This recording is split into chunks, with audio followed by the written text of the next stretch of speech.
O imperador Marco Aurélio disse uma vez, tem uma história interessante, que ele fala mais ou menos assim: mediante ao ataque, a provocação, mediante a provocação de uma outra pessoa, se eu me iro mediante essa situação de provocação, essa outra pessoa tem a minha paz. Se eu não me iro, se eu tenho domínio sobre a minha vida, eu sou o dono da minha paz. Por que essa pessoa tem a minha paz? Porque ela pode tirar e roubar a minha paz quando ela quiser. Se toda vez que há o confronto, eu perco o controle, eu me iro. Então eu não tenho a minha paz. A minha paz está nas mãos dos outros.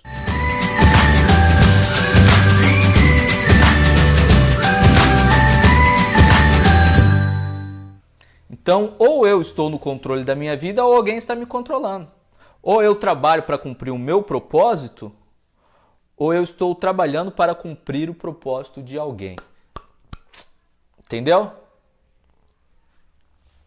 Ou eu trabalho no meu propósito, ou eu trabalho para cumprir o propósito do outro. Isso é muito interessante. Certa vez eu vi não sei se foi uma piada, foi a pastora que me mostrou, que o patrão chega para o funcionário, e não sei se aconteceu de verdade isso, mas representa muito bem isso que a gente está conversando aqui. Que o patrão falou para o funcionário: olha, você está vendo aquele carro lá? Aí o funcionário: sim, estou vendo. Ele falou assim: então, se você trabalhar certinho, se você não faltar nenhum dia, se você der o seu melhor, se você fizer todas as horas extras, se você vier trabalhar no feriado, no final do ano, eu troco aquele carro. Essa história é incrível. Mas é a pura verdade.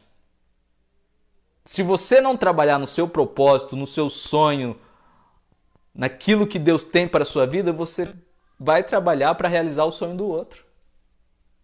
Os planos do outro.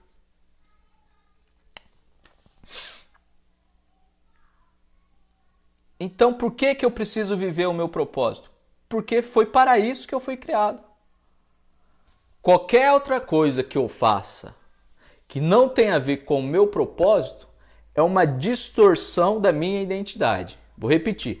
Qualquer outra coisa que eu faça que não tem a ver com o meu propósito é uma distorção da minha identidade. Uma faquinha de serra, de cozinha, ela não faz a mesma coisa que um facão de roça. Ela não tem o mesmo propósito que um facão de roça. Então, se você pega uma faquinha de serra de cozinha para usar na roça, você não vai ter a mesma eficiência. Você não vai ter a mesma produtividade. Você vai se desgastar mais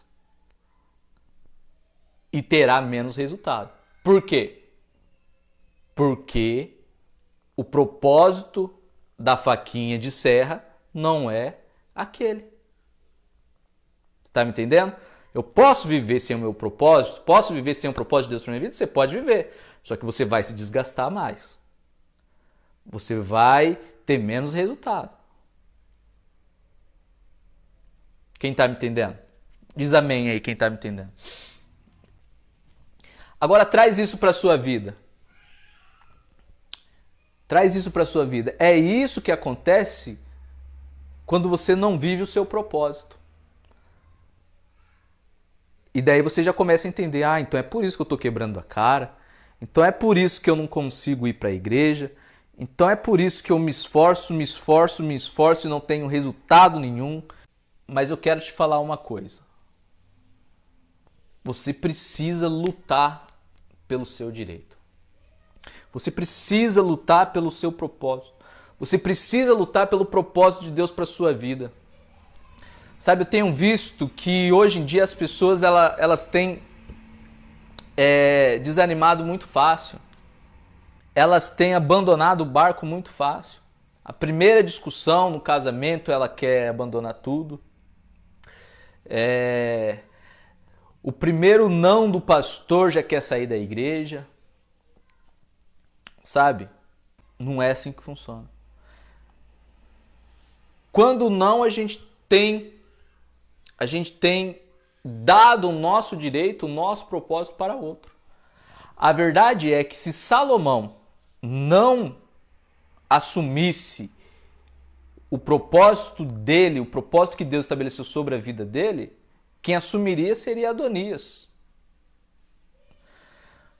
1 Reis capítulo 1, versículo 29 diz assim: o rei fez um juramento: juro pelo nome do Senhor, o qual me livrou de todas as adversidades, que sem dúvida hoje mesmo vou executar o que jurei pelo Senhor, o Deus de Israel.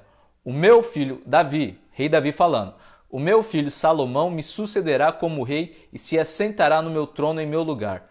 Então Batseba prostrou-se com o rosto na terra e ajoelhou-se diante do rei e disse que o rei Davi, meu senhor, viva para sempre. O que aconteceu aqui? Batseba, Natã, foi todo mundo lá lutar pelo direito de Salomão. Salomão estava envolvido nessa também. Então luta pelo seu direito. Sabe, eu vejo gente vendendo os direitos.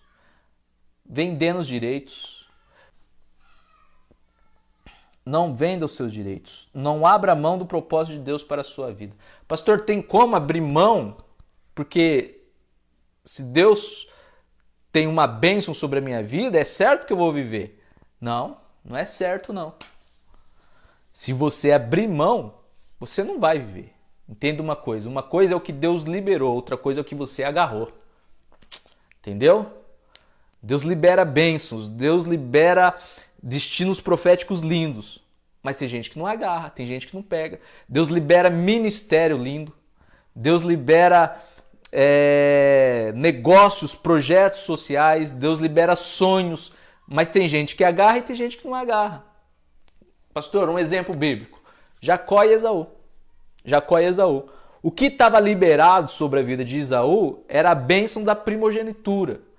Esaú seria a pessoa que ficaria ali, é mais ou menos igual aqui. Seria a pessoa que assumiria o lugar do seu pai e comandaria tudo. Esaú seria aquele que assumiria todos os bens de Isaac, governaria tudo. Mas o que ele fez?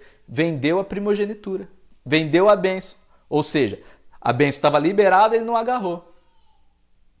Jacó soube aproveitar a oportunidade e agarrou a bênção.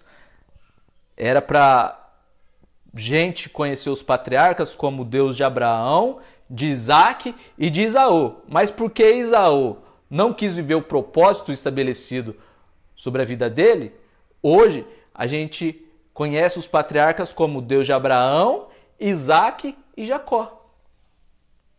Você está me entendendo? Então, lute pelos seus direitos.